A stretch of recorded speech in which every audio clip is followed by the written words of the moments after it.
এদিকে আজ 20 জানুয়ারি Donald Trump শপথ গ্রহণ করেই ডক্টর ইউনূসের উপর প্রথম অ্যাকশন নেয়। আওয়ামী কর্মীরা সুযোগ পেয়ে দেশ দখল করে এবং তাণ্ডব করে ঢাকা সহ দেশের বিভিন্ন স্থান অচল করে ফেলে।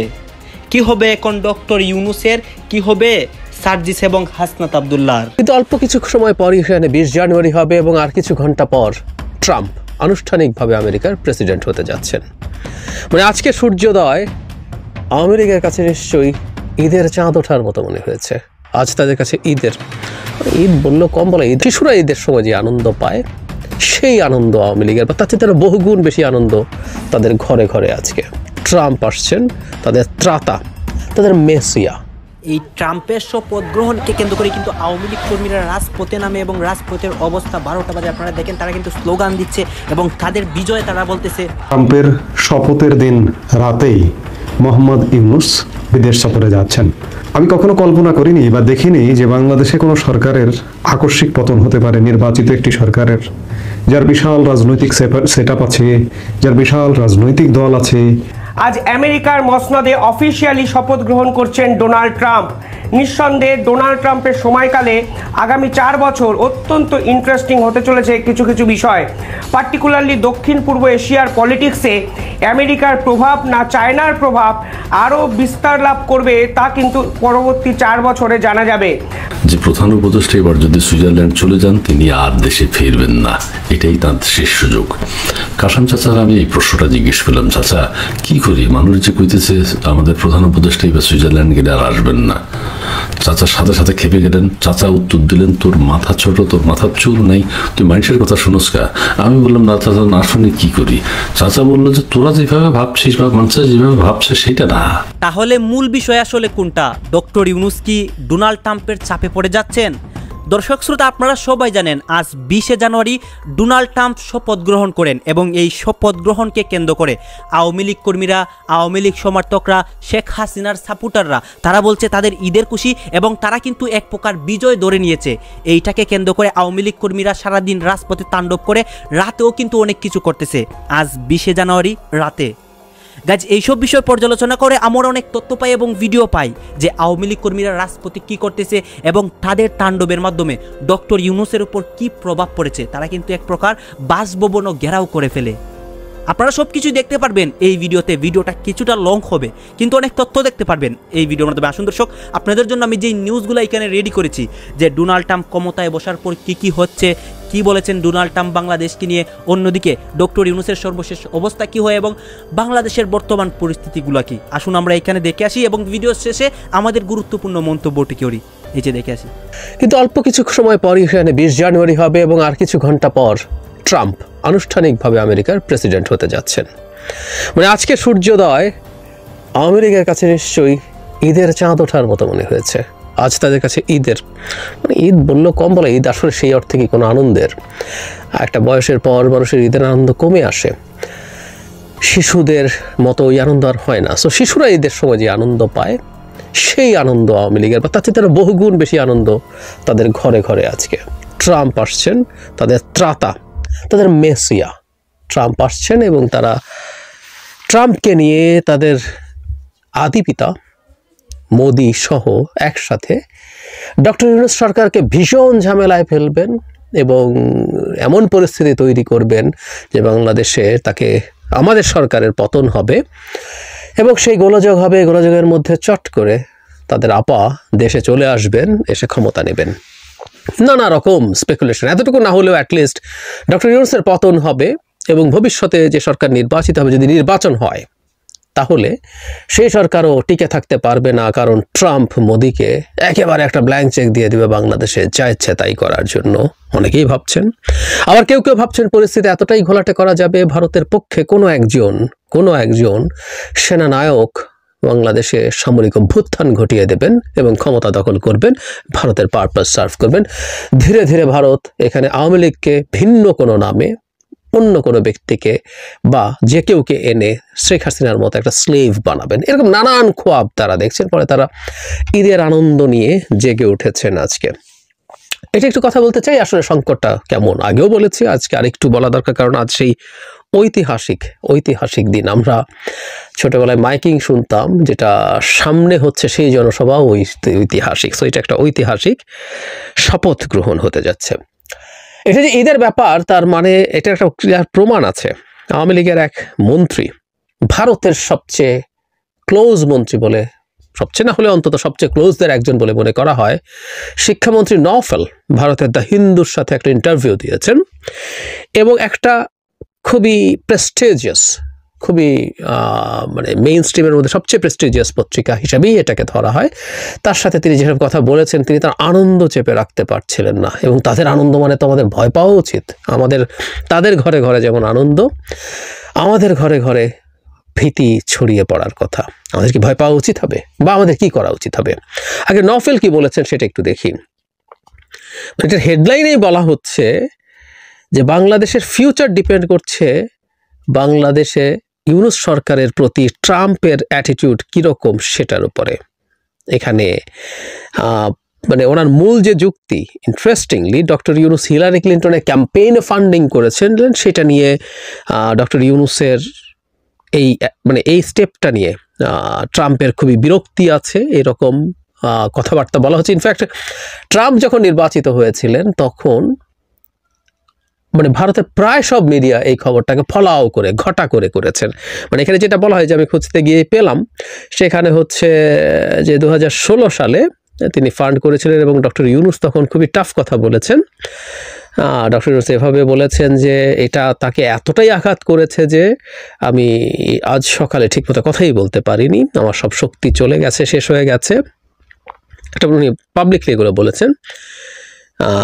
তারপরে বলা হচ্ছে যে প্রচুর, মানে এটাকে উনি অন্ধকারের সাথে তুলনা করেছেন, এর মধ্যে কালো মেঘে ঢেকে গেছে, এগুলো থেকে বেরিয়ে আসতে হবে, এগুলো বলেছেন।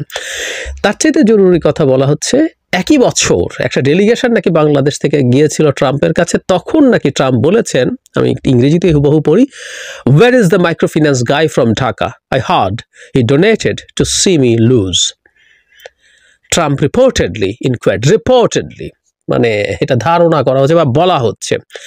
এরকম একটা আনভেরিফাইড জিনিস নিয়ে ভারতের মেইন স্ট্রিমের সব মিডিয়া বলেছে এই যে সে কিন্তু আগে থেকেই ক্ষেপে আছে। ইনফ্যাক্ট জনাব নওফেলও ঠিক সেই জিনিসটাই বলছেন, যে এই যে ফান্ডিং করেছেন, ডক্টর ইউনূস ফান্ডিং করতেই পারেন, ওখানে ডোনেট করা কারো নির্বাচনী ফান্ডে, এটা খুবই খুবই প্রচলিত ব্যাপার, কোনো লুকোছাপার কিছু নেই, এগুলো প্রকাশ্যেই হয়। ডক্টর ইউনূসের সাথে ওই পরিবারের মানে জনাব ক্লিন্টন এবং তার ওয়াইফের দীর্ঘকালীন ব্যক্তিগত সম্পর্ক আছে। সো তার ইলেকট্রাল ফান্ডে উনি টাকা দেবেন, এটা কোনো ক্রাইমের কিছু না। কিন্তু এটা বলছে যে সেই রকম, এবং নওফেল যোগ করছেন যে ডোনাল্ড ট্রাম্পের ফার্স্ট টার্মকে এক্লিপস মানে অমাবস্যার গ্রহণের সাথে তুলনা করছেন। এই হচ্ছে মানে জনাব নওফেল বলছেন, এবং বলছেন এটার একটা প্রভাব থাকবে। এটা হলো তার মূল কারণ। আরও দু একটা কথা উনি এখানে বলেছেন, যেটা এবং মূল যে আর্গুমেন্ট, সেই আর্গুমেন্টটার উপরে ভিত্তি করে তারা কাজ করবে, সেই জায়গায় আসছে। এখানে তিনি বলছেন শেখ হাসিনা নাকি পদত্যাগ করতে চেয়েছিলেন শিরীন শারমিন চৌধুরীর কাছে, কিন্তু সেটা পেরে ওঠেন নাই, সেটা বলা হয়েছে। ওনারা পদত্যাগের ব্যাপারে সামরিক বাহিনী নাকি নামিয়েছিলেন, শেখ হাসিনা পদত্যাগ করবেন এটা জেনে দেশে আইনশৃঙ্খলার অবস্থা খুবই খারাপ হয়ে যেতে পারে, সেটা ঠেকানোর জন্য, মানে ওনাকে গুলি করে ক্ষমতায় রাখার জন্য না, এসব মানবিক কারণে তিনি নাকি সেনাবাহিনী করেছেন। এসব উল্টোপাল্টা ফালতু কথা আছে। কিন্তু যেটা জরুরি, আওয়ামী লীগ যে ন্যারেটিভটা মাঠে আনার চেষ্টা করার কথা ছিল, সেটা উনি এনেছেন। সেটা হলো বাংলাদেশ যেন কোনোভাবেই আর ইসলামিক এক্সট্রিমিস্টদের ঘাঁটি না হয়ে ওঠে। কথাটা এইভাবে বলা হচ্ছে, home for Islamic extremist like Syria and Iraq, এটা একদম খুব ক্লিয়ারলি বলছেন। তারপরে বলছেন এখানে এক্সট্রিমিস্ট গ্রুপ যারা আছে, হিজবুত তাহরির আছে, জামায়াতে ইসলামী আছে, গত কয়েক মাসে তারা অনেক বেশি পাওয়ারফুল হয়ে উঠেছে, এবং 11 জানুয়ারি হিজবুত তাহরির এখানে একটা ইসলামিক স্টেট তৈরি করার কথা বলেছে, এবং বলা হচ্ছে ওদের নাকি এত পাওয়ার, এখানে তাদের এতই ক্ষমতা আছে, এই অঞ্চল শুধু না পুরো ইন্টারন্যাশনাল সিস্টেমকে তারা প্রভাবিত করার ক্ষমতা রাখে। মানে বাংলাদেশের হিজবুত তাহরিরের এত ক্ষমতা আছে। কতটা এক্সাজারেশন নিশ্চয়ই আমরা বুঝতে পারি, কিন্তু ওই যে বললাম তাদের বয়ানটা, তারা কি লাইনে কথা বলবে এবং তাদের মূল ব্যাংক তারা কিসে করছে সেটা আমরা দেখতে পাচ্ছি স্পষ্টভাবেই। তারা 20 তারিখের জন্য অপেক্ষা করছিল, সেটা তারা গ্লোবালিও এখন মার্কেট করার চেষ্টা করছে এবং এই বক্তব্যগুলোর মাধ্যমে দুটো উদ্দেশ্য তারা পূরণ করতে চায়। একটা হচ্ছে তাদের বিরোধীদের মনে কিছুটা ভীতি সঞ্চার করা, এটা খুব বেশি হবে বলে আমি মনে করি, আমি আসবো সেই জায়গায় আসলে কতটুকু রিস্ক আছে। আরেকটা হচ্ছে তারা তাদের লোকজনের মনে খুব সাহস তৈরি করতে চায়। এখন প্রশ্ন হচ্ছে যে আসলে পরিস্থিতিটা কেমন হবে। ট্রাম্পের শপথ গ্রহণ অনুষ্ঠান নিয়ে আমরা নিশ্চয়ই খেয়াল করেছি, যেখানে ট্রাম্প সারা পৃথিবীর কর্তৃত্ববাদীদেরকে মোটামুটি দাওয়াত দিয়েছেন। শি জিনপিং দাওয়াত পেয়েছেন, ইটালি জর্জিয়া মেলানি পেয়েছেন, হাঙ্গেরি ভিক্টর অরবান পেয়েছেন, মানে বেছে বেছে মোটামুটি কর্তৃত্ববাদী লোকজনকে উনি দাওয়াত দিচ্ছেন এবং তার সো কল্ড বন্ধু মোদি দাওয়াত পাননি। আরও ফান আছে এটা নিয়ে। ভারতে এই প্রশ্ন আমেরিকান নতুন অ্যাম্বাসেডার আসছেন, ও তাকেও জিজ্ঞেস করা হয়েছিল, তিনি বলেছিলেন যে এই ভিড়ের মধ্যে তাকে দাওয়াত দেওয়ার দরকার ছিল না, মানে এই ভিড়ের মধ্যে গিয়ে উনি কী করবেন, তার জন্য স্পেশাল। আমরা জানি যে ট্রাম্প খুব দ্রুতই সম্ভবত ভারতে আসছেন, অথবা মোদিকে ট্রাম্প আমেরিকায় দাওয়াত করছেন, দুটোর একটা। কিন্তু আমরা পাল্টা প্রশ্ন করতেই পারি, মানে ভিড়ের মধ্যে তাহলে শি জিনপিংকে ডেকে কি অপমান করা হচ্ছে? যাই হোক, ট্রাম্পের এই দাওয়াত পেলে মোদি বর্তে যেতেন। আপনারা খেয়াল করবেন ট্রাম্পের সাথে মোদি মানে মোসাহেবের মতো হাসে, যতগুলো ছবি আপনি সার্চ করে খুঁজে পাবেন সবগুলোতে। আর উনি তো তাকে জড়িয়ে ধরেনি সবসময়, আর ট্রাম্পকে দেখলে উনি পাগলের মতো জড়িয়ে ধরতে যান এবং একেবারে হয় না যে মোসাহেব তার বসকে পেয়েছে, তার সামনে যা করে ঠিক তাই করে। তো মোদি বর্তে যেত এবং দৌড়ে চলে যেত, যদিও শি জিনপিং কিন্তু যাবে না, অলরেডি জানিয়ে দিয়েছেন সম্ভবত। যাই হোক, তারপরও আমরা এটা সত্য কথা যে বাইডেনের সাথে মোদির সম্পর্কে যে ধরন ছিল, সেই ধরনে আমেরিকার ট্রাম্প আসার পর এটা পাল্টাবে, অনেক পাল্টে যাবে। নট নেসেসারিলি, আমেরিকার কতগুলো পলিসি আছে যেগুলো ভারতের স্বার্থের বিপরীতে যাবে। আমেরিকা তার নিজের দেশের লোকজনের এমপ্লয়মেন্ট ঠিক রাখার জন্য স্কিল্ড মাইগ্রেশনের কতগুলো ভিসা বন্ধ গতবার করেছিল, আমি ভুল না করলে H1B এরকম সম্ভবত ভিসাটার নাম। প্রচুর ভারতীয় সাফার করেছিল সেই সময়। ট্রাম্প ডিডন্ট কেয়ার, কারণ তার নির্বাচনী প্রতিশ্রুতির মধ্যে ছিল সেই ধরনের সংরক্ষণবাদী স্টেপ নিয়ে তার আমেরিকানদের জন্য চাকরির নিশ্চয়তা রাখবে। ইভেন রিসেন্টলি আমরা খেয়াল করেছি অত্যন্ত অ্যাগ্রেসিভলি তিনি রিয়্যাক্ট করেছেন ব্রিক্সের নতুন একটা অল্টারনেটিভ মুদ্রা ব্যবস্থা তৈরি করার ক্ষেত্রে। একটা ব্রিক্স কারেন্সি নিয়ে অনেকদিন থেকে আলাপ হচ্ছিল, এই আলাপ যখন আবার উঠেছে ট্রাম্প খুবই ভায়োলেন্টলি রিয়্যাক্ট করেছেন। এখন ব্রিক্সের খুব গুরুত্বপূর্ণ সদস্য ইন্ডিয়া, তার এই ভায়োলেন্ট অ্যাটিটিউড থেকে ইন্ডিয়াও মাফ পাওয়ার আসলে কোনো কারণ নেই। সো ট্রাম্প আমেরিকাকে যেভাবে চালাতে চান তাতে ইন্ডিয়ার সাথে স্বার্থের বেশ কিছু সংঘাত আছে, কোনো সন্দেহ নাই। কিন্তু একই সাথে এটাও সত্য, ট্রাম্পের সাথে মোদির এক ধরনের আন্ডারস্ট্যান্ডিং, বন্ধুত্ব বলি বা আন্ডারস্ট্যান্ডিং বলি, যাই বলি কিনা, সেটা আছে, এটা ভুল নয়। এবং এখানে একটু মনে রাখা দরকার, বেনিয়ামিন নেতানিয়াহু যে ক্ষমতায় আছে, ট্রাম্পের সাথে তার ব্যক্তিগত সম্পর্ক বেশ ভালো এবং বিশেষ করে ট্রাম্পের মেয়ের জামাইয়ের সূত্রে যথেষ্ট ভালো সম্পর্ক ইসরায়েলের সাথে আছে। এবং এই নেতানিয়াহুর সাথে আবার মোদির খাতির, সব কিছু মিলে মোদি একটা বেটার জায়গা আগের তুলনায় পাবেন। যদি এর মধ্যে আমেরিকার অনেকগুলো প্রতিষ্ঠান মোদি বিশেষ করে আদানির ওপরে নানান রকম অ্যাটাক করেছে, এগুলোকে আমরা এভাবে ধরতে পারি যে এগুলো সবগুলো বাইডেনের সময়কালের ঘটনা, এগুলো কমে আসতে পারে। সো তাদের আন্ডারস্ট্যান্ডিং একটু বেটার হতে পারে। এখন বাংলাদেশে আসলে আওয়ামী লীগের খুশি হওয়ার কি অনেক কারণ আছে। আমি আগেও বলেছি, আবারও বলি, সেটা হচ্ছে একেবারে কোনো প্রভাব পড়বে না কেউ কেউ বলেন, এটা ভুল। এটা ভুল, কারণ তারা বলতে চান যে আমেরিকার ওভারঅল ফরেন পলিসি একই থাকে। কিন্তু আই রিপিট, আমার আগের ভিডিওগুলোতে বলেছিলাম, সেটা হলো আমেরিকার ফরেন পলিসি একই থাকে, এই কথাটা ট্রাম্পের ক্ষেত্রে সত্য না। আপনারা যে কেউ তার প্রিভিয়াস টেনিওরটা দেখে নেবেন যে আমেরিকাকে উনি কতগুলো গ্লোবাল পজিশন থেকে সরিয়ে নিয়ে এসছেন, অনেকগুলো। আমি রীতিমতো একটা কলামও লিখেছিলাম তখন। সো ট্রাম্পের নিজস্ব একটা চিন্তার জায়গা আছে। সুতরাং বাংলাদেশের ক্ষেত্রে ট্রাম্প আসলে মনোযোগী হয়ে উঠবেন যদি তিনি মনে করেন তার ওভারঅল পলিসি, বিশেষ করে চায়নার সাথে তার যে পলিসি, সেই ক্ষেত্রে বাংলাদেশ কোথাও যদি রোল প্লে করে, সেই ক্ষেত্রে বাংলাদেশ তার ব্যক্তিগত মনোযোগের জায়গায় থাকবে, আদারওয়াইজ আসলে থাকবে না। ডিফারেন্সটা যেটা হবে সেটা হচ্ছে ইন্ডিয়া এর মধ্যেও ঝামেলা করার চেষ্টা করেছে, কিন্তু আমরা কতগুলো ভিজিবল এবং নিশ্চয়ই কিছু ইনভিজিবল ব্যাপার ছিল যেখানে আমেরিকা চেষ্টা করেছে ইন্ডিয়াকে বাংলাদেশের ব্যাপারে কোয়ার্সিভ হওয়া থেকে ঠেকাতে, সরকারকে আমব্রেলার মতো ছাতার মতো তাকে একটা ছায়া দিতে। সেই চেষ্টা বাইডেন প্রশাসনের পক্ষ থেকে ছিল। এখন এটা যদি না থাকে সরকার একটু এক্সট্রা চাপ বোধ করবে, কোনো সন্দেহ নেই। এবং আমাদের প্রধান উপদেষ্টা কিছুদিন আগে জনাব নুরুল কবিরের সাথে যে ইন্টারভিউ, সেখানে উনি এটা স্বীকারও করেছেন যে এটা হতে পারে। তবে হ্যাঁ, এগুলো এত সরল অঙ্ক না। আমরা ধরে নিলাম তাত্ত্বিকভাবে যে ট্রাম্প ক্ষেপে আছেন ডক্টর ইউনূস হিলারিকে টাকা দিয়েছিল কেন, এবং এই ধরনের মানে সূর্যগ্রহণ তখন হয়ে গেছে এরকম কথাবার্তা কেন বলছেন। এবং ট্রাম্পের মতো একজন প্রায় উন্মাদ মানুষ, উন্মাদ কোট আনকোট, তারও একটা ঢং আছে, তারও বেশ কিছু মানুষ তার ন্যারেটিভের সাথে কানেক্টেড হয়। তো সেই ভদ্রলোক আসলে খুব ব্যক্তিগতভাবেও ক্ষুব্ধ হতে পারে এবং সেটার জন্য তার রাষ্ট্রীয়ভাবে পদক্ষেপ নেওয়ার কথা চিন্তা করতেও পারে। কিন্তু ওই যে বললাম, বহু বছরের মধ্যে পার হয়েছে, নতুন নতুন ইকুয়েশনস তৈরি হয়েছে। ট্রাম্পের এবারকার প্রেক্ষাপট এবং তার সাথে তার টিমে যারা আছেন সব কিছু মিলে প্রেক্ষাপট অনেকটুকু পাল্টে যেতে পারে। এবং সবচেয়ে জরুরি কথা, আমাদের সরকার নিশ্চয়ই এইসব ঝুঁকি মাথায় রেখে সেই ইন্টারাকশনগুলো বাড়াচ্ছে, যেটা আমাদের প্রধান উপদেষ্টাও বলেছেন। আলোচনাটা শুরু কিন্তু ডক্টর মোহাম্মদ ইউনূস করেছেন। তিনি বলছিলেন যে তরুণদের হাতেই একটা নতুন বাংলাদেশের স্বপ্ন দেখা যাচ্ছে, বা আগামী দিনের বাংলাদেশে তরুণরা নেতৃত্ব দেবে। ইভেন তিনি বলছিলেন যে এই ছাত্ররাই হচ্ছে তার নিয়োগকর্তা। তারপর এই টোটাল জুলাই আগস্টের যে ঘটনা, সেখানে রাজনৈতিক দলগুলোর ভূমিকাকে খুব বেশি স্বীকারোক্তি না দিয়ে আমরা দেখলাম যে বিশ্বমণ্ডলে গিয়ে উপদেষ্টা মাহফুজকে এই টোটাল ঘটনার একজন মাস্টার মাইন্ড হিসেবে পরিচয় করিয়ে দিয়েছেন। তো এরকম নানান কাজে ডক্টর মোহাম্মদ ইউনূস যখন তরুণদেরকে উৎসাহ দিচ্ছেন, ইভেন সংবিধানে একটা বড় ধরনের পরিবর্তন আসতে যাচ্ছে। সেটা হচ্ছে যে যাদের বয়স 21 বছর তারা চাইলেই সংসদ সদস্য হতে পারবে।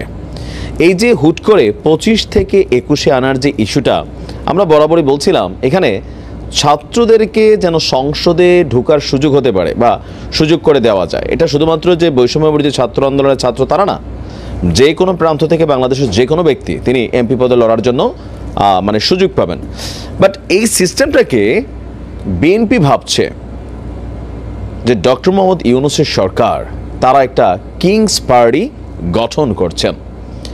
আমরা বরাবরই আলোচনার মধ্যে সার্জিস বলছে যে এমপি ইলেকশন করবে, হয়তো আমরা আরও অনেকের নাম আস্তে আস্তে সামনে আসতে দেখব। আবার তারা বলছিলেন যে তারা একটা রাজনৈতিক দল করবেন। আবার নির্বাচনকে ঘিরে সার্জিসদের অবস্থান যে আগামী 1-1.5 বছর 2 বছরের জন্য নির্বাচনটা না হয়, আর একটু সংস্কারটা একদম ভালো মন্দ শেষ করে তারপর নির্বাচন হয়। বিএনপি ভাবছে যে এই সময়টা কালক্ষেপণ করা হচ্ছে ভিন্ন কারণে, একটা কিংস পার্টিকে ফ্লোর দেওয়ার চেষ্টা করছে। দর্শক, অন্তর্বর্তী সরকার নিরপেক্ষ না তো কি? অন্তর্বর্তী সরকার কিংস পার্টি গঠন করছেন বলে অভিযোগ করেছেন বিএনপির স্থায়ী কমিটির সদস্য মেজর অবসরপ্রাপ্ত হাফিজ উদ্দিন আহমেদ। গেল কয়েকদিন আগে তিনি পাকিস্তান থেকে সফর করে এসেছেন।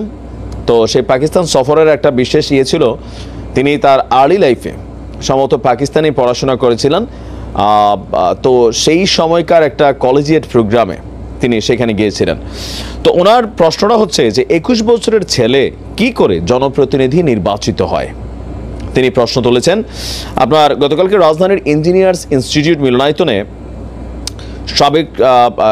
সাবেক রাষ্ট্রপতি জিয়াউর রহমানের জন্মবার্ষিকী উপলক্ষে এক প্রোগ্রামে তিনি এই অভিযোগ করেছেন সরকারের প্রতি।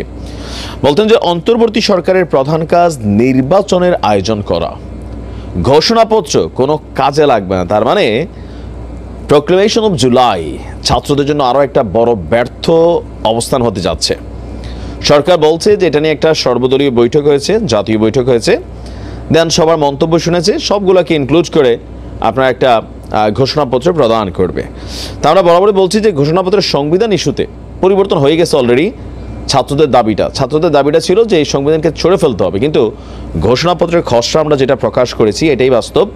হয়তো আমরা এটাই দেখতে পাচ্ছি। কি ছিল সেখানে? সংবিধান পরিবর্তন অথবা প্রয়োজনে সংশোধন। তা আমরা ধরেই নিচ্ছি প্রয়োজনে সংশোধন, কারণ বাংলাদেশের সংবিধান 1972 থেকে আজকের দিন পর্যন্ত 15 বার সংশোধন হয়েছে। সো এটা অ্যালাউড। বাট সংবিধান ছুঁড়ে ফেলে দেওয়া, এটা বিএনপি চায় নাই। খসড়াপত্রে ওই জিনিসটা এই কারণে সম্ভবত অ্যাড করা হয়েছে। তো তার বক্তব্য হচ্ছে বরং আওয়ামী লীগের চুরিকৃত অর্থ ফেরত আনতে পারলে কাজে লাগবে, যে সরকার এগুলো নিয়ে সময় নষ্ট না করে আওয়ামী লীগের সময় বাংলাদেশ থেকে সরকারের বক্তব্য অনুযায়ী এখন তো এইসব রিপোর্ট ইউনূসের সরকারই প্রকাশ করছেন, তো সেইখানে যেই তথ্যপত্রগুলো আসছে বাংলাদেশ থেকে পাচারকৃত টাকা সেগুলোকে ফেরত এনে দেশের কাজে লাগানোর জন্য এই সময় তিনি ডক্টর মোহাম্মদ ইউনূসকে নিরপেক্ষ থাকার আহ্বানও জানিয়েছেন।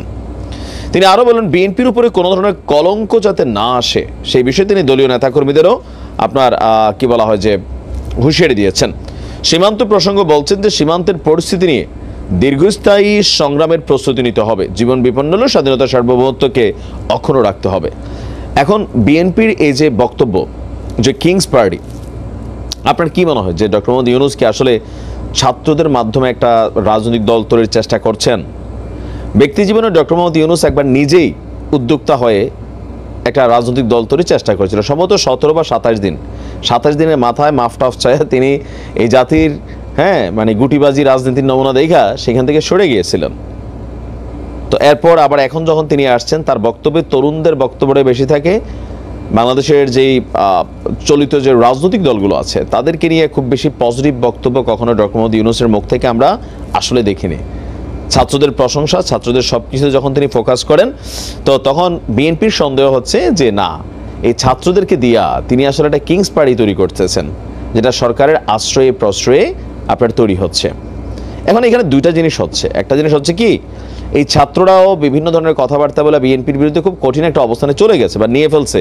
বিএনপি তাদেরকে কিন্তু অ্যান্টি পার্টি হিসেবে অন কাইন্ড অফ ধরেও ফেলছে বিভিন্ন কথাবার্তায় মনে হয়। উপদেশের উদ্দেশ্যে আমরা দেখছিলাম যে বেশ কিছু নেতা গতকালকে বক্তব্য দিয়েছিলেন, নিশ্চয়ই আপনারা সবাই খেয়াল করছেন, তাই না?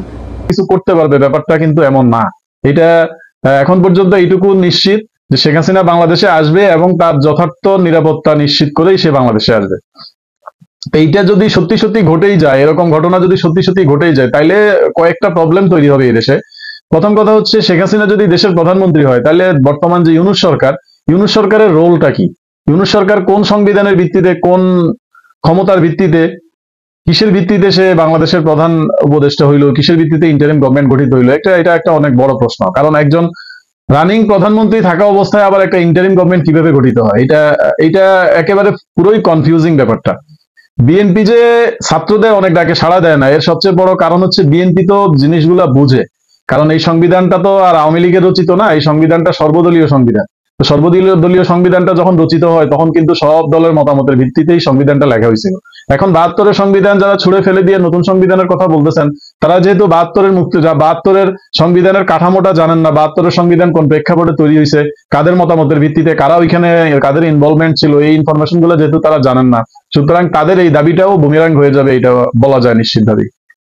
বিএনপি একটা কারণেই অনেকগুলা বিষয়ে ছাত্রদের সাথে দ্বিমত পোষণ করে, তার সবচেয়ে বড় রিজনটা হচ্ছে বিএনপি স্বাধীনতাকামী দল, বিএনপি মুক্তিযুদ্ধে অংশ নেওয়া দল। শহীদ প্রেসিডেন্ট জিয়াউর রহমান বীর উত্তম, তিনি একজন সক্রিয় মুক্তিযোদ্ধা হিসেবে তাকে বিবেচনা করা হয়, তাকে বীর উত্তম খেতাব দেওয়া হয়েছিল স্বাধীনতা পরবর্তী সময়ে। অতএব তারা বিএনপি এটা বুঝে যে বাংলাদেশের মুক্তিযুদ্ধকে যদি অস্বীকার করা হয়, 71-এর মুক্তিযুদ্ধকে যদি অস্বীকার করা হয়, 72-এর সংবিধানকে যদি অস্বীকার করা হয়, তাহলে আলটিমেট বাংলাদেশের নিজেরই কোনো অস্তিত্ব থাকে না, বাংলাদেশ নামটাই আর আসলে বিলং করে না। বাংলাদেশ নাম, বাঙালি পরিচয়ে যদি আমাদেরকে বাংলাদেশে বসবাস করতে হয়, তাহলে অবশ্যই 72-এর সংবিধানকে সমুন্নত রেখে 72-এর সংবিধানের আলোকে রাষ্ট্র শাসন পরিচালিত হবে। এটা বিএনপি আওয়ামী লীগ দুই দলই নিশ্চিত, এবং শুধু বিএনপি আওয়ামী লীগ না, বিএনপি আওয়ামী লীগ ছাড়াও যারা স্বাধীনতাকামী, যারা বাংলাদেশের মুক্তিযুদ্ধে বিশ্বাস করে, প্রত্যেকটা দল এটা বিশ্বাস করে যে 72-এর সংবিধান সমুন্নত রেখে 71-এর মুক্তিযুদ্ধকে মাথায় রেখে বাংলাদেশের অস্তিত্ব চিন্তা করা যায়, এর বাইরে কোনোভাবেই বাংলাদেশকে কল্পনা করা যায় না। অতএব এখন যত দাবি যেভাবেই করা হোক, এই দাবিগুলো আসলে ধোপে টিকতে পারতেছে না কোনো মতেই। আইন আদালত যাই বলেন, যেখানেই যাবেন, যেই প্রাসঙ্গিকতায় আসবেন, সেখানেই আসলে 72-এর সংবিধানটার কথাই আসবে। আর 72-এর সংবিধান অস্বীকার করলে আসলে বর্তমান যে সরকার আছে তারা অবৈধ হয়ে যায়। আবার যেহেতু তারা শেখ হাসিনার পদত্যাগের কোনো নথি হাজির করতে পারে না জাতির সামনে, এমনকি মিডিয়ার সামনেও তারা হাজির করতে পারে না, এবং আমাদের যে বর্তমান রাষ্ট্রপতি শাহাবুদ্দিন চুপ্পু, মহামান্য রাষ্ট্রপতি, উনি নিজেও এটা বলছেন যে শেখ হাসিনার কোনো পদত্যাগপত্র তার কাছে নাই। তাহলে শেখ হাসিনার পদত্যাগপত্র কার কাছে আছে? এইটা নিয়ে অনেক গুঞ্জন, একটা সময় কিন্তু বেশ কিছুদিন এটা খুব আলোচিত ছিল বাংলাদেশে যে শেখ হাসিনার পদত্যাগপত্র তাহলে কার কাছে। শেখ হাসিনা তো আসলে পদত্যাগই করেন নাই, এটা শেখ হাসিনা বারবার এটা বলছেন যে উনি পদত্যাগই করে যান নাই বাংলাদেশ থেকে। তো অতএব উনি তো 72-এর সংবিধান অনুযায়ী, বাংলাদেশের বর্তমান সংবিধান অনুযায়ী উনি বাংলাদেশের রানিং প্রধানমন্ত্রী থাকা অবস্থায় আবার ইন্টারিম গভর্নমেন্ট একটা কিভাবে তৈরি হয়, এটা একটা জগা খিচুড়ির মতো যদিও হয়ে যায়, তারপরেও তাদের যে বক্তব্য, তারা হাইকোর্টের নির্দেশনা মতে ইন্টারিম গভর্নমেন্টটা গঠন করছে। এখন বিষয় হলো, যদি শেখ হাসিনা বাংলাদেশে কামব্যাক করে, বাংলাদেশে যদি শেখ হাসিনা ফিরে আসে, তাহলে শেখ হাসিনা তো যেহেতু পদত্যাগ করে সে যায় নাই, তাহলে সে তো বাংলাদেশের বৈধ প্রধানমন্ত্রী। অতএব একজন বৈধ প্রধানমন্ত্রী যে প্রটোকল গুলা পায়, আমার তো মনে হচ্ছে যে শেখ হাসিনা বাংলাদেশে আসলে তাকে এই প্রটোকল গুলা দিতে বর্তমান যে সেনাবাহিনী সমর্থিত যে ইন্টারিম গভর্নমেন্ট, যে ছাত্রদের সরকার, তারা বাধ্য হবে। এবং শেখ হাসিনা তার নিরাপত্তা নিশ্চিত না করে অবশ্যই বাংলাদেশে আসবে না। তো বাংলাদেশে যদি সে আসে, এরকম একটা ঘোষণা যদি ফেব্রুয়ারি-মার্চের দিকে এরকম একটা ঘোষণা যদি হয়ে যায়, যে শেখ হাসিনা প্রকাশ্যে যদি ডেডলাইন দিয়ে দেয় যে অমুক তারিখে উনি বাংলাদেশে আসবে, তখন দেখবেন যে একটা বিরাট একটা হিজিবিজি লেগে যাবে দেশে।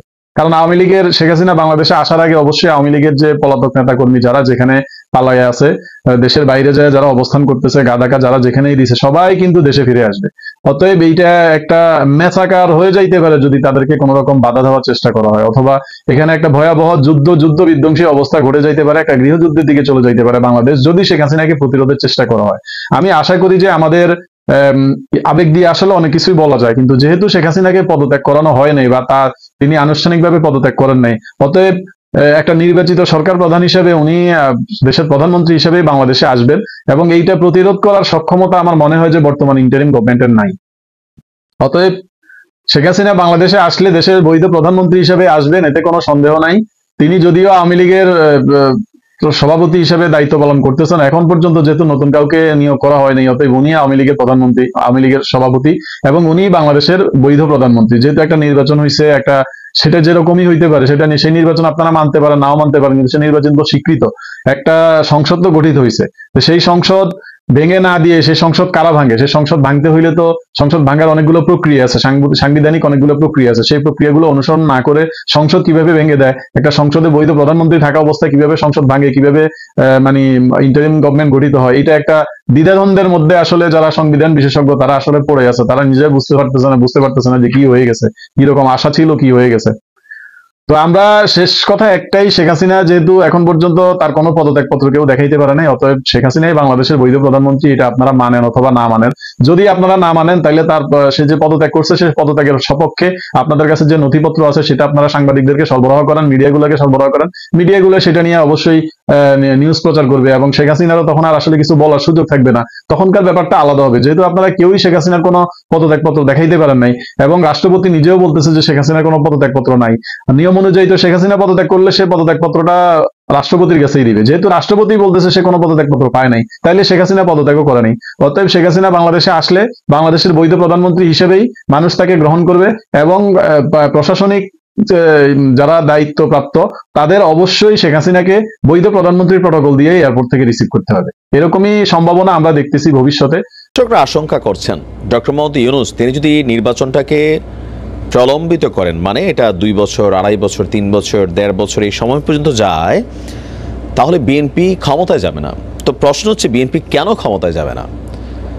শেখ হাসিনা বাংলাদেশকে একটা জিনিস দিয়ে গেছেন, আর এই জিনিসটা আগামীতে যতগুলো রাজনৈতিক সরকার আসবে, যতগুলো দল আসবে, সেই আগের দিনের মতন পরিচ্ছন্ন ইমেজ ধরে রাখতে পারবে না, বিপদে পড়বে। শেখ হাসিনা একটা সিস্টেম দিয়ে গেছেন, তবে এই সিস্টেমটা তার করা না, প্রযুক্তির করা। জিনিসটা কি? মিডিয়া, নাম কি? Social media platform, internet, TikTok, WhatsApp, YouTube, Facebook, যেই লাইনেই আমরা ব্যবহারকারী আছি। আওয়ামী লীগ সরকারকে একটা জিনিস ফেস করতে হয়েছে, মাঠের রাজনীতি থেকে সোশ্যাল মিডিয়ার রাজনীতি। আর আমাদের জনমনে একটা জিনিস এখন যেটা হয়েছে, যে মূলধারার গণমাধ্যম যা বলে প্রত্যেক সরকার কর্তৃক এরা প্রভাবিত হয়, সরকারের তেলবাজি করে, সরকারের মানে কি বলে যে অন্যায় অপরাধগুলোকে তারা কাউন্টার করে, প্রকাশ করে না, সেগুলো মিডিয়া কন্ট্রোলিং হয়, তাই না? এটা আমরা বরাবরই দেখেছি, বা এটাই বাস্তব। তো সোশ্যাল মিডিয়ার প্রতি মানুষের বিশ্বাসের জায়গাটা তৈরি হয়ে গেছে, আর মুহূর্তের মধ্যে যে কোনো একটা খবর মুহূর্তের মধ্যে ভাইরাল হয়ে যাচ্ছে, আসল সত্যটা মানুষ জেনে যাচ্ছে। এর আগে বিএনপি যখন রাষ্ট্র ক্ষমতায় ছিল, তখন এই মিডিয়া প্ল্যাটফর্মে সোশ্যাল মিডিয়া পায় নাই। তো যার কারণে ওই যে বরাবরই বলি, সিলেটের কোনো এক বদরুল তার প্রেমিকা খাদিজাকে কোপাইছিল, মুহূর্তের মধ্যে সোশ্যাল মিডিয়াতে আসলো, সারা বাংলাদেশ দেখলো ছাত্রলীগ কত খারাপ। কিন্তু বদরুল কোপাইছে ব্যক্তি ইস্যুতে, নাম হয়েছে ছাত্রলীগের, কারণ সে ছাত্রলীগের কর্মী। মুহূর্তের মধ্যে ছাত্রলীগের প্রতি মানুষের ঘৃণা, একটা দুইটা বিশ্বজিৎকে কোপানোর ঘটনা, মুহূর্তের মধ্যে মানুষ দৃশ্যগুলো দেখছে। একটা কথা আছে, যো দিকতা হে ও বিকতা হে। আমি আপনাদের কয়েকটি স্ক্রিনশট দিয়েছি, তাই না? আমি চাইলে প্রতিদিন এরকম 200-250 স্ক্রিনশট নিতে পারি। জাস্ট বাংলাদেশে বিএনপির বর্তমান প্রেক্ষাপটটা কি চলছে, কি পরিমাণ দৌরাত্ম্য, লুটপাট, চাঁদাবাজি করছে। তারেক রহমান বিষয়টাকে অনুধাবন করছেন লন্ডন থেকে, বলছেন যে তোমরা যদি ভুল করো 5ই আগস্টের মতন মানুষ দেনা পাওনা বুঝাই দেবে। বুঝতে পারছেন? আমরা যখন কথা বলছি, একদম 5% যারা বিএনপির লুটপাটকারীরা আছেন তারা আমাদের এই কথাগুলোতে গোস্বা হবেন, কিন্তু যারা পরিচ্ছন্ন রাজনীতি করেন, আওয়ামী লীগের এমন পরিণতি দেখেও যারা শিক্ষা গ্রহণ করছেন না, আওয়ামী লীগের মধ্যেও ঠিক এরকম 5% থেকে একসময় এটা 50% হয়ে গেছিল। বিএনপির মধ্যে এই যে এখন 5% লুটপাটকারী আছে, মুহূর্তের মধ্যেই এরা তাদের নিজের দলের নেতাকর্মীদের কাছেও এরা বিরক্তির কারণ হয়ে গেছে। টেনশনে আছে যে দল ক্ষমতায় আসলে এদের দ্বারা তো ভাই এলাকা থাকা যাবে না। তারেক রহমান এটাই বলছেন বারবার যে খুবই সাবধান, আগামী নির্বাচনটা খুবই কঠিন হবে, এখানে প্রযুক্তিকে আপনাকে ক্রস করতে হবে। এই যে নিউজগুলো চলে আসতেছে মুহূর্তের মধ্যে, তো এই মিডিয়া প্ল্যাটফর্মটা শেখ হাসিনা তৈরি করে রেখে গেছেন, মানে নিজে করছেন বিষয়টা আমি ওটা বুঝতে চাচ্ছি না, যে তার যুগে এসে ইন্টারনেট প্রযুক্তি এতটা ডেভেলপড হয়ে গেছে যে আওয়ামী লীগের জন্য এটা নিজের গলার কাটা হয়ে গেছিল। তো এই গলার কাটাতেই আওয়ামী লীগ সরকারের পতন হয়েছে। মিডিয়া, সোশ্যাল মিডিয়া, যেমন এই জুলাই আগস্টে যে ঘটনাগুলো আমাকে আপনাকে নাড়া দিয়েছে, আমরা প্রোফাইল পিকচার চেঞ্জ করতে বাধ্য হয়েছি কেন? চোখের সামনে পুলিশের ব্রুটালিটি দেখেছি, চোখের সামনে এই সরকারের বিভিন্ন অন্যায় আমরা দেখেছি, মোবাইলে ধারণকৃত বিভিন্ন ফুটেজ দেখেছি, প্রত্যেকটা মানুষের অন্তরের মধ্যে টাচ করে গেছে ভাই। যার কারণে ওই ছাত্রদের ডাকডোক এগুলো না, মানুষ এই অন্যায়গুলোকে মাইনা নিতে পারতেছিল না, কেউ কি हमने দেখা হ্যায়। তো এখন যে বিএনপি করতেছে এটা আমরা দেখতেছি না, দেখতেছি। তো এই দেখা যদি লম্বা সময় থাকে, লম্বা সময়, এই যে ধরেন আওয়ামী লীগের নেতা ভাইবা জামাতের নেতার মাস্টার লুট করে লয়ে গেছে গা, কোথায় ঘটছে ঘটনা? আমি আপনি বৈশা দেশে বিদেশে খবরটা পাইতাম, টেলিভিশনে আসছে, নিউজ পোর্টালে আসছে, আর আমরা যারা নিউজ করি আমরা ওটাকে সামনে আনছি, আপনিও দেখতে পাইলেন। লুটপাটের ঘটনা দেখতেছেন তো কি পরিমাণ। আমি জাস্ট আজকে ছোট্ট কয়েকটি স্ক্রিনশট দিয়েছি। তো এগুলো দেখে বিএনপির প্রতি মানুষের কি হচ্ছে, নেগেটিভিটি হচ্ছে। কিন্তু আপনি বিএনপির হাইকমান্ডের পলিটিক্সটা দেখেন, তারেক রহমান দীর্ঘদিন দেশের বাহিরে ছিলেন, তিনি কিন্তু আপনি দেশের ভিতরে থেকে এটা বুঝবেন না। আমরা যারা দলকানা চশমা লাগাই তারা বুঝি না, কিন্তু যারা দলটাকে চালায় একদম হাইকমান্ড, তারা কিন্তু বোঝে যে এগুলাতে মানুষ যে কোন লেভেলে যাবে, মানুষ কেন আওয়ামী লীগের প্রতি আস্তে আস্তে বিষাই গেছিল। তো একই পথে বিভিন্নভাবে যখন এইসব ঘটনা হচ্ছে, ওই কোনো এক প্রত্যন্ত অঞ্চলে একটা লোক একটা ঘটনা করছে, একজনের মাছের ঘের থেকে জাল মেরা মাছ তুলে নিয়ে আসছে, পত্রিকার সাথে সাথে নিউজ, জামাত নেতার মাছ লুট করলো কে? বিএনপি কর্মীরা। দলের নাম চলে আসছে, অমুকের ভূত তমুকের কে চিনে, বিএনপি নাম দিলেই চিনে। এটাই তো বাস্তব। এগুলাতে মানুষের মন বিষাই যাবে। তো শেখ হাসিনার এই যে প্রযুক্তির খেলাটাকে ডেভেলপ করে গেছেন, এইটাকে এবারে ক্রস করতে হবে প্রত্যেকটা দলকে। ভালো কথা মুহূর্তের মধ্যে ছড়াবে, খারাপ জিনিস মুহূর্তের মধ্যে ছড়াবে। আপনাকে চয়েস করতে হবে আপনি একটা দলের কর্মী হিসাবে কি কর্ম করবেন। ছাত্রলীগ খারাপ ছিল, ফাইন, ছাত্র দল কি ভালো ভূমিকা পালন করবে? মিডিয়া প্রমাণ দিবে। আওয়ামী লীগ খারাপ ছিল, পতন হয়েছে, বিএনপিকে আওয়ামী লীগকে ক্রস করে ভালো কিছু করবে, এই মিডিয়ার মাধ্যমে প্রমাণিত হবে। 5 মাসে আপনি যদি দেখেন বিএনপির প্রতি আমজনতার যে পজিটিভ ফিল ছিল, আমার ধারণা এটা 5% হলে ঘাটতি হয়ে গেছে, মিনিমাম 5 তো শেষ। কেন শেষ? জাস্ট এই নিউজগুলো সামনে আসতেছে, লোকাল পিপল দেখতেছে। আর এটা যদি কন্টিনিউ হয়, আগামী 2 বছর বিএনপির ক্ষমতায় আসা আসলে সোজা হবে না। আর এটা কিন্তু তারেক রহমান সাহেব বোঝেন। তিনি এই জন্যই কর্মীদেরকে বলেন যে বাবারে খবরদার, এই কাজ করা যাবে না, লুটপাট করা যাবে না, মানুষের উপর অন্যায় অত্যাচার, মিথ্যা মামলা, রাজনৈতিক হয়রানি, অমুকের বাড়িঘর, মব জাস্টিস, এগুলো করা যাবে না। কারণ তুমি যখন কোনো একটা এলাকার মধ্যে বসে কোনো একটা আকাম করতেছো, এটার দায়ভার টোটাল বিএনপির উপর ইফেক্ট করবে। আপনার কি মনে হয় যে আওয়ামী লীগ সরকারের পতনের পেছনে সবচেয়ে বড় ভূমিকা রাখছে ছাত্রদের পাশাপাশি এই মিডিয়া? দেশে বিদেশে রেমিটেন্স, যুদ্ধা টুদ্ধা সব এক হয়েছে কোথায়? According to this media platform. Sheikh হাসিনার এই প্রযুক্তি যেটা তিনি, আপনারা তো এখানে দেখলেন কি কথা হচ্ছে। অনেকেই কিন্তু অনেক মন্তব্য করতেছে, বিশেষ করে ডোনাল্ড ট্রাম্পের ক্ষমতায় বসেকে কেন্দ্র করে, যে শেখ হাসিনা বা আওয়ামী লীগ কর্মীরা তারা যে তাদের বিজয় ধরে নিয়েছে, এসব নিয়ে আলোচনা হচ্ছে, সমালোচনা হচ্ছে। তারা যে এইসব কথা বলতেছে, তাদের অনেক বিষয় নিয়ে অনেকেই কিন্তু অনেক কথা বলতেছে।